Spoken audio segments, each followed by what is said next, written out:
नमस्कार, स्वागत है आपका टीवी द्वापरा में। मैं आपकी एंकर नेहा। हमारे चैनल को सब्सक्राइब करें और बेल आइकन को दबाना ना भूलें। आज हम आपको सुनाने जा रहे हैं देश के सबसे चर्चित घोटालों में से एक की कहानी, यानी नेशनल हेराल्ड केस की कहानी। एक ऐसा केस जो न केवल कांग्रेस के भ्रष्टाचार की गहराइयों को उजागर करता है, बल्कि सवाल भी उठाता है कि क्या कानून वाकई सबके लिए समान है। राहुल गांधी जो अदानी पर कार्यवाही की मांग कर रहे हैं, लेकिन वो खुद कानून के कटघरे में किस तरह खड़े हैं। आइए आपको इस पूरे मामले की तह तक लेकर चलते हैं।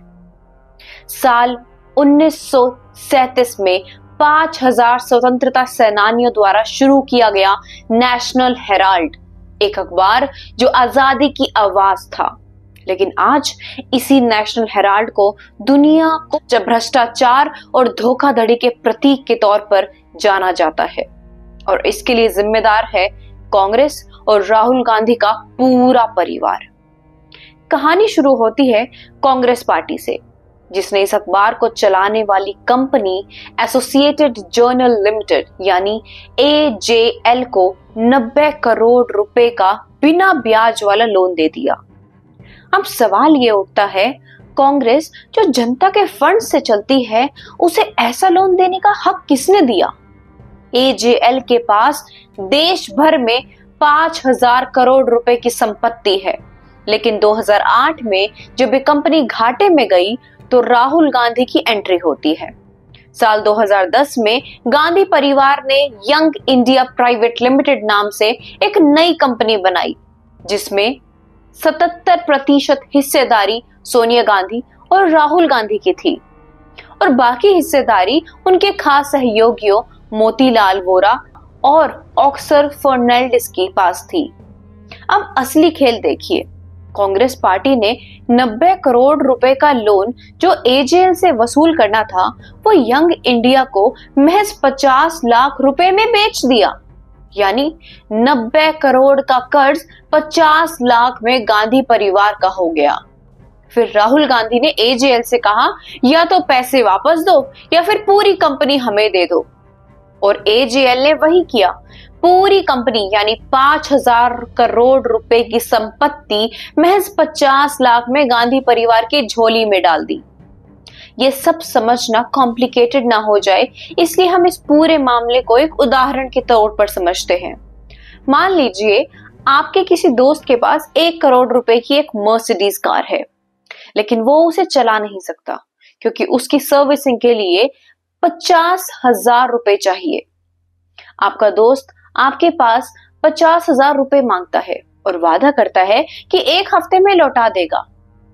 आपने उसे पैसे दे दिए, उसने कार ठीक करवा ली, लेकिन पैसे वापस नहीं दिए। अब आप राहुल गांधी के पास मदद के लिए जाते हैं। राहुल गांधी आपको 2000 रुपए देता है और कहते हैं आपके पैसे अब वो वसूल करेंगे। इसके बाद राहुल गांधी आपके दोस्त से जाकर पैसे मांगते हैं, और जब दोस्त पैसे नहीं दे पाता तो राहुल गांधी उसकी 1 करोड़ की मर्सिडीज अपने नाम कर लेते हैं।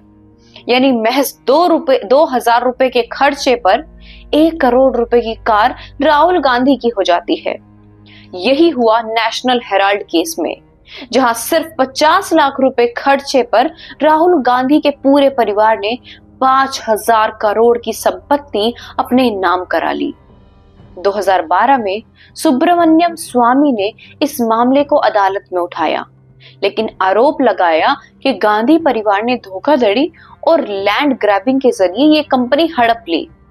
अदालत ने सोनिया गांधी, राहुल गांधी और अन्य आरोपियों को समन जारी किया, और आज 2023 तक, बल्कि 2024 तक भी ये मामला चल ही रहा है। अब एक नजर डालते हैं इन तथ्यों पर। 2014 में परिवर्तन निर्देशालय यानी ED ने मनी लॉन्ड्रिंग की जांच शुरू की। 2015 में राहुल गांधी और सोनिया गांधी को जमानत मिली। 2019 में ED ने करीब 60 करोड़ रुपए की संपत्ति अटैच की।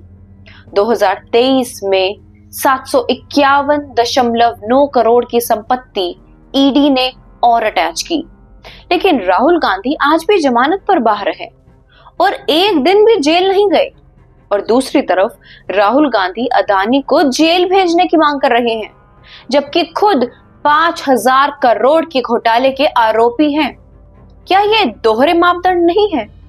राहुल गांधी कहते हैं कि कानून सबके लिए बराबर है, लेकिन क्या वाकई अगर सबके लिए कानून बराबर है तो आप और आपकी माताजी इतना बड़ा घोटाला करके भी जेल से बाहर कैसे स्वतंत्र घूम रहे हैं? अगर राहुल गांधी को सही मायने में संविधान बचाना ही है तो पहले घोटाले की सजा काटने के लिए अपनी माताजी के साथ जेल जाएं। ये सवाल आपका है, हमारा है और पूरे देश का सवाल है कि क्या इस नेशनल हेराल्ड केस में कभी न्याय होगा? ये राहुल गांधी जैसे दोषी इतना बड़ा भ्रष्टाचार करके भी खुलेआम घूमते रहेंगे? तो आज की चर्चा यहीं खत्म करते हैं, लेकिन सवाल बाकी है, क्या गांधी परिवार को कानून का पालन करना होगा जैसे हर नागरिक करता है, या वो हमेशा वीआईपी ही बने रहेंगे? सोचिए और अपने सवाल हमसे साझा कीजिए। तब तक के लिए जय हिंद, धन्यवाद।